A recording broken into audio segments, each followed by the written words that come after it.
दया क्षमा शांती तेथे देवाची वसती. जिथं दया आहे, जिथं क्षमा आहे, तिथं शांती आहे आणि तिथं देवाची वस्ती. क्षमेविषयी जगद्गुरु तुकोबारायाने त्यांच्या गाथेतील अभंग क्रमांक 3995 मध्ये काय लिहिलेलं आहे? क्षमा शस्त्र जया नराची हाती, दुष्टतया प्रति काय करी. तृण नाही तेथे पडिला दावाग्नी, जाय तो विझोनी आपसया. तुका म्हणे क्षमा सर्वांचे स्वहित, धरा अखंडित सुखरूप. 3 चरणाचा अतिशय सोपा आणि छोटा अभंग. महाराज लिहितात, क्षमा शस्त्र, क्षमेचे शस्त्र. क्षमा करणे ही जी वृत्ती आहे, या वृत्तीलाच महाराज काय म्हणतात? शस्त्र म्हणतात. क्षमा शस्त्र जया नराची हाती, ज्या नराच्या, ज्या पुरुषाच्या, ज्या व्यक्तीच्या हातामध्ये क्षमेचं शस्त्र आहे, दुष्टतया प्रति काय करी. दुष्ट सुद्धा त्याचं काही करू शकत नाही, त्याचं वाकड वाईट करू शकत नाही. का वाईट करू शकत नाहीत? महाराज पुढच्या चरणामध्ये दृष्टांत येऊन आपल्याला सांगतात की तृण नाही तेथे पडिला दावाग्नी. जिथं तृण नाही, जिथं गवताचं पातच नाही, तिथं दावाग्नी पडला, जंगलातला वनवा येऊन पडला. तिथं काय जाळणार आहे? जाळायला काय नाहीच ना तिथं. काय जाळणार आहे? जाय तो विझोनी आपसया, आपोआपच विझून जाणार आहे. एखादा व्यक्ती भांडायला आला आणि भांडणाराच्या सोबत भांडण करायलाच तयार नाही, भांडण वाढेल का? नाही. त्याने एक बोललं तर इकडून 2 बोलावं लागतील किंवा एक तरी बोलावं लागेल, म्हणजे ती काय होणार आहे? वाढणार आहे. जसं भगवान बुद्धही म्हणतात की बाबा रे, डोळ्यानं जर डोळा घेतला, म्हणजे तू माझा डोळा काढला आणि जर मी तुझ्या बदल्यामध्ये तुझा डोळा घेतला, तरी जग आंधळ होऊन जाईल. पण कुणीतरी मन मोठं करणं आवश्यक. आणि म्हणून महाराज सांगतात, क्षमा शस्त्र जया नराची हाती, ज्या नराच्या, ज्या पुरुषाच्या हातात हे शस्त्र आहे. कोणतं? क्षमेचं शस्त्र. दुष्टतया प्रति काय करी. दुष्ट सुद्धा त्याचं काही करू शकत नाहीत. दुष्टाची अवस्था अशी होते, जणू काही दावाग्नी पडला आहे आणि तिथं गवतच नाही. काय जळणार आहे? आपोआप विझून जाणार आहे. म्हणून महाराज सांगतात शेवटच्या चरणामध्ये की तुका म्हणे क्षमा सर्वांचे स्वहित, धरा अखंडित सुखरूप. महाराज सांगतात तुका म्हणे क्षमा, महाराज सांगतात क्षमा जे आहे ह्याच्यामध्ये सर्वांचंच हित आहे. धरा अखंडित सुख, त्यामुळे ते अखंडित आपण सुखरूपे धरलं पाहिजे, कारण याचा फायदा सर्वांना होतो. अगदी याच संदेशाच्या अर्थाचा एक सुप्रसिद्ध, ज्याला आपण नाटक म्हणू, हे विल्यम शेक्सपियर यांचं आहे. त्यामध्ये क्षमेचं महत्व त्या नाटकातली प्रमुख नायिका पोर्शिया समजून सांगते. त्याचं नाव मर्चंट ऑफ व्हेनिस. कसं क्षमा महत्वाची आहे पोर्शिया सांगते की एक शायलॉक नावाचा इसम आहे जो लोकांना पैसे व्याजाना देतो, आणि पोर्शियाच्या नवऱ्याच्या मित्रानं तिच्याकडून कर्ज घेतलेलं आहे, आणि ते कर्ज असं आहे की जर त्याने वेळेला परत नाही केलं तर त्याचं मांस ते त्याला देणार आहे. आणि शायलॉकनं त्याच्या अगोदर बरेचसे गिराईक ह्या पोर्शियाच्या मित्रामुळं, नवऱ्यामुळं गमावलेले असतात. त्यामुळे त्याला धडा द्यायचा असतो आणि तो काही पैसे वेळेवर घेऊन येऊ शकत नाही, आणि मग कोर्टामध्ये खटला चालतो आणि मग सगळेजण मान्य करतात की त्यांना रक्त द्यावं लागेल. त्यावेळेस पोर्शिया ही काय करते, शायलॉकला समजून सांगते की क्षमा जी आहे ही ईश्वराची क्वालिटी आहे. तुम्हाला देव होण्याची संधी देते क्षमा. जेव्हा तुम्हाला एखाद्या व्यक्तीला क्षमा करण्याची शक्ती तुमच्यामध्ये येते, ती वेळ जी असते ती काय असते? तुम्हाला देव बनायची, ईश्वर बनण्याची शक्ती असते. आणि क्षमा जी आहे ही फक्त जो क्षमा अर्थी आहे, जो क्षमा मागत आहे किंवा ज्याला क्षमा करायचं आहे त्यालाच फायदा देते असं नाही, तो जो क्षमा करतो त्यालाही. म्हणजे दातावर आणि प्राप्तावर दोघांवरही क्षमेचा तेवढाच प्रभाव होतो.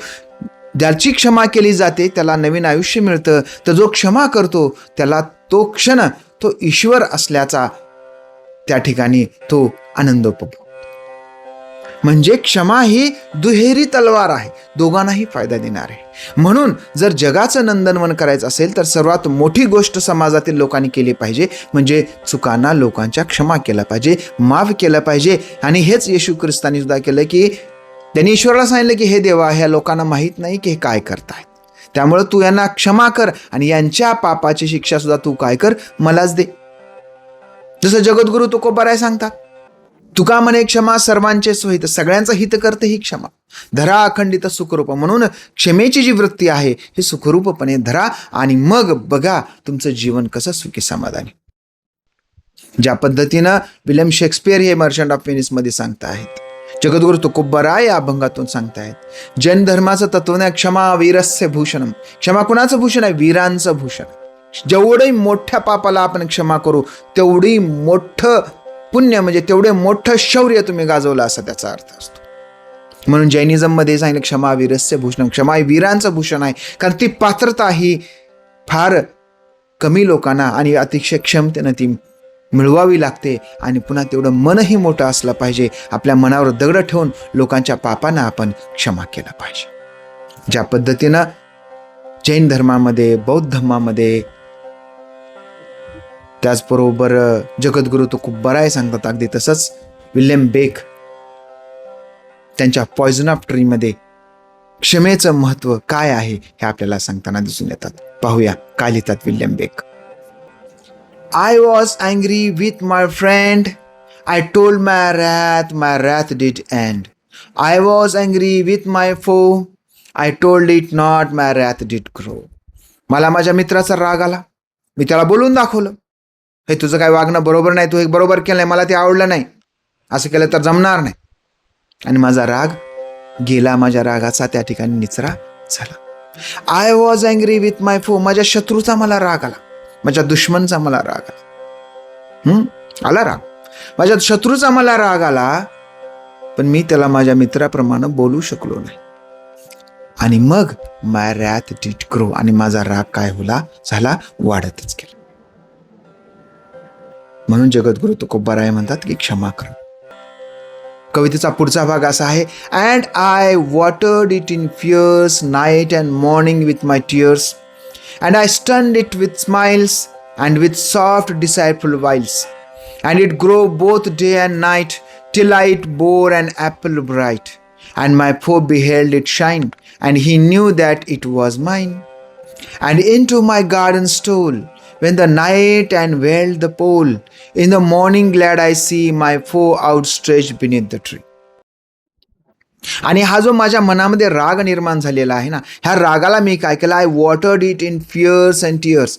भीतीनं आणि माझ्या येणाऱ्या अश्रूनं दिवस रात्र मी काय केलं, त्या रागाला पाणी घातलं. And I sunned it with smiles. आणि माझ्या स्माइलच्या खाली, माझ्या हास्याच्या खाली मी तो राग माझा झाकून टाकला. With soft deceitful wiles. माझ्या अतिशय कौशल्यपूर्ण पद्धतीनं मी माझा राग दिसू दिला नाही. पण रागाला मी पाणी घातल्यामुळं, खत पाणी घातल्यामुळं तो काय झाला, अँड इट ग्रीव बोथ डे अँड नाईट. दिवस रात्र तो राग वाढला. Till it bore and Apple bright. त्याचा एक छानपैकी काय तयार झालं, एक चमकदार असं सफरचंदाचं झाड त्या ठिकाणी तयार झालं. कशाचं? माझ्या रागाचं. अँड माय फो बिहेल्ड इट शाईन. आणि माझ्या शत्रूनं ते बघितलं असं चमकायलेलं. And he knew that it was mine. त्याला माहित होतं हे माझं आहे. आणि मग काय केलं त्यानं, and into my garden stole when the night and veiled the pole. आणि मग ते माझ्या गार्डनमध्ये, बागेमध्ये हे जे झाड होतं, हे झाड त्यानं बघितलं आणि मग त्याच्यामध्ये ते चोरण्याचा त्यानं प्रयत्न केला. आणि मग in the morning glad I see. आणि सकाळी मी बघून आनंदित झालो, मला बरं वाटलं. माय फो out stretch beneath the ten. त्याच्या खाली तो माझा शत्रू मरून गेलेला आहे.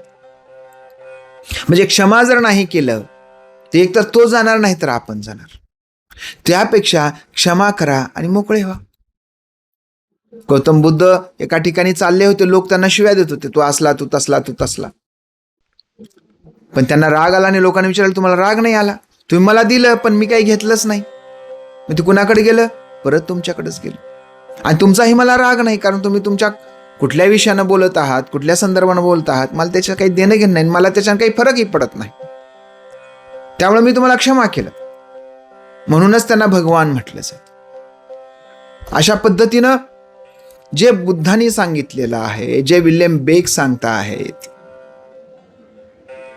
जे जगद्गुरु तुकोबराय सांगता आहेत, विल्यम शेक्सपियर त्यांच्या नाटकातून, मर्चंट ऑफ व्हेनिसमधून आपल्याला सांगतायत की बाबा रे, काय करा, लोकांना क्षमा करा. क्षमा करण्या एवढी ताकद, क्षमा करण्या एवढा मोठा दैवी सद्गुण या पृथ्वी तलावर दुसरा कुठलाही नाही. आणि ह्या क्षमाशीलतेचा वसा आपण अंगी बांधूया. आपल्या जीवनामध्ये क्षमेचं महत्त्व जाणून आपल्या आसपासच्या आपल्या प्रियजनांना तर अगोदर क्षमा करावी, आपल्या शत्रूंनाही क्षमा करावी. जैन धर्मामध्ये पर्युषण पर्व असतं. ह्या पर्वामध्ये, या महिन्यामध्ये ते सर्व काय करतात, आपल्या सर्व संबंधिताची माफी मागतात. माझ्याकडून काही कळत नकळत चूक झाली असेल तर मला माफ करा, क्षमा करा. आणि हे क्षमावीरस्य भूषणम हा जो जैनांचा जो काही संदेश आहे, हा संदेश सार्थ करून दाखवतात. आणि हाच संदेश जगद्गुरु तुकोबराय त्यांच्या अभंगातून देतात. या अभंगाच्या संदेशासोबत या ठिकाणी थांबूया. आपला उपक्रम जास्तीत जास्त लोकांपर्यंत पोचवा. लाईक, फॉलो, शेअर करा. भेटूया पुढच्या पॉडकास्टमध्ये. तोपर्यंत जय शहाजी, जय जिजाऊ, जय शिवराय, जय तुकोबाराय, रामकृष्ण हरी.